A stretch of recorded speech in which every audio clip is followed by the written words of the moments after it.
Mabuhay Pilipinas! Narito ang ulat panahon ngayong Martes, January 9, 2024. Patuloy pong nakakaapekto sa bahaging Luzon ng Northeast Monsoon kaya asahan po ang maliwalas na panahon maliban na lang sa Bicol kung saan makakaranas ng bahagyang maulap na panahon hanggang sa maulap na kalangitan na may tsansa ng localized thunderstorm ngayong araw.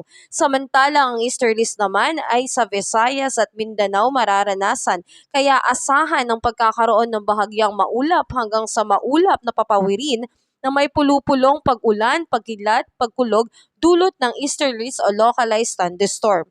Sa Palawan, kasama ang Kalayaan Island at Occidental Mindoro ay magkakaroon ng bahagyang maulap hanggang sa maulap na papawirin na may pulupulong mahinang pag-ulan dahil sa northeast monsoon.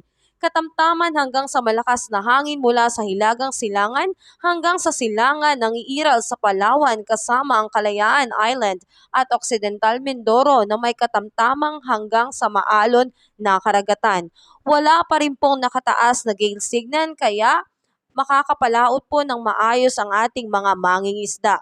Dahil din sa maaliwalas na panahon lalo na sa Metro Manila, maganda po ang araw na ito upang lumabas ng bahay at syempre asahan po natin na wala pong banda ng masamang panahon ng ating pagpasok sa trabaho at sa paaralan. Kaya may pasok po. At narito po ang ating 3-day weather outlook sa mga ilang city ng ating bansa.